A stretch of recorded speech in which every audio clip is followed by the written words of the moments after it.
গীত সংহিতা অষ্টাদশ অধ্যায় বচন 1 থেকে 30। তিনি বললেন, প্রভু আমার শক্তি, আমি আপনাকে ভালোবাসি। প্রভুই আমার শিলা, আমার দুর্গ, আমার নিরাপদ আশ্রয়স্থল, আমার ঈশ্বর, আমার শিলা। আমি তাঁর কাছে নিরাপত্তার জন্য ছুটে যাই। ঈশ্বরই আমার ঢালস্বরূপ, তাঁর শক্তি আমায় রক্ষা করে।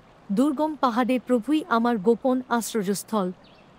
ওরা আমায় উপহাস করেছে, কিন্তু আমি প্রভুর কাছে সাহায্য চেয়েছি এবং আমার শত্রুদের কাছ থেকে রক্ষা পেয়েছি। আমার শত্রুরা আমায় হত্যা করতে চাইছিল।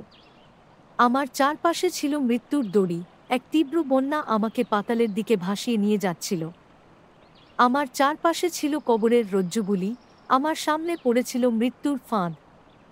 ফাঁদে বদ্ধ হয়ে আমি প্রভুর কাছে সাহায্য চাইলাম। হ্যাঁ, আমি আমার ঈশ্বরকে ডাকলাম। ঈশ্বর তাঁর মন্দিরে ছিলেন। তিনি আমার কণ্ঠস্বর শুনতে পেলেন। তিনি আমার সাহায্যের জন্য কান্না শুনতে পেলেন। সারা পৃথিবী কেঁপে উঠল, পর্বতের ভিতগুলো পর্যন্ত নড়ে উঠেছিল। কেন? কারণ প্রভু ক্রুদ্ধ হয়েছিলেন। ঈশ্বরের নাক দিয়ে ধোঁয়া বেরিয়ে এলো, ঈশ্বরের মুখ থেকে বেরিয়ে এলো জ্বলন্ত অগ্নিশিখা, তার দেহ থেকে জ্বলন্ত আগুন বিচ্ছুরিত হতে লাগল। আকাশমণ্ডল বিদীর্ণ করে প্রভু নিচে নেমে এলেন। একটি ঘন কালো মেঘের ওপর তিনি দাঁড়িয়েছিলেন। বাতাসের পাখায় চড়ে তিনি আকাশের এক প্রান্ত থেকে আর এক প্রান্তে উড়ে বেড়াচ্ছিলেন। বাতাসের ওপর ভর করে তিনি সুদূর শূন্যে ভেসে বেড়াচ্ছিলেন। প্রভু একটা ঘন কালো মেঘের মধ্যে লুকিয়েছিলেন। সেই মেঘ তাঁকে তাঁবুর মতো ঘিরেছিল। তিনি ঘন বজ্রময় মেঘের মধ্যে লুকিয়েছিলেন। তারপর মেঘ ভেদ করে ঈশ্বরের আলোকময় ঔজ্জ্বল্য বেরিয়ে এলো। সেখানে বজ্রসহ শিলাবৃষ্টি এবং বিদ্যুতের ঝলকানি দেখা দিল। আকাশ থেকে প্রভু বিদ্যুতের মতো ঝলসে উঠলেন। পরাৎপরের রব শোনা গেল। সেখানে তখন শিলাবৃষ্টি এবং বজ্রসহ অগ্নিময় বিদ্যুতের ঝলক ছিল। প্রভু তাঁর তীরসমূহ নিক্ষেপ করে শত্রুদের ছত্রভঙ্গ করে দিলেন। প্রভু তীরের মতো ক্ষিপ্রগতিতে অনেকগুলো অশনিপাত করলেন এবং লোকরা বিভ্রান্ত হয়ে ছড়িয়ে পড়ল। প্রভু আপনি উচ্চস্বরে আপনার আজ্ঞা দিলেন এবং তীব্র বেগে বাতাস বইতে শুরু করল। জল পেছনে সরে গেল এবং আমরা সমুদ্রের তলদেশ দেখতে সমর্থ হলাম। আমরা পৃথিবীর ভিত দেখতে পেলাম। প্রভু ওপর থেকে নিচে পৌঁছলেন এবং আমাকে রক্ষা করলেন। প্রভু আমাকে গভীর জল থেকে টেনে তুললেন। আমার শত্রুরা আমার চেয়ে শক্তিশালী ছিল। ওই সব লোক আমায় ঘৃণা করেছে। আমার কাছে আমার শত্রুরা বেশ শক্তিশালী ছিল, তাই ঈশ্বর আমায় রক্ষা করেছেন। আমি সমস্যার মধ্যে নিমজ্জিত ছিলাম এবং আমার শত্রুরা আমায় আক্রমণ করেছিল, কিন্তু আমাকে সহায়তা দেওয়ার জন্য প্রভু সেখানে ছিলেন। প্রভু আমায় ভালোবাসেন, তাই তিনি আমায় উদ্ধার করলেন। তিনি আমায় নিরাপদ আশ্রয়ে নিয়ে গেলেন।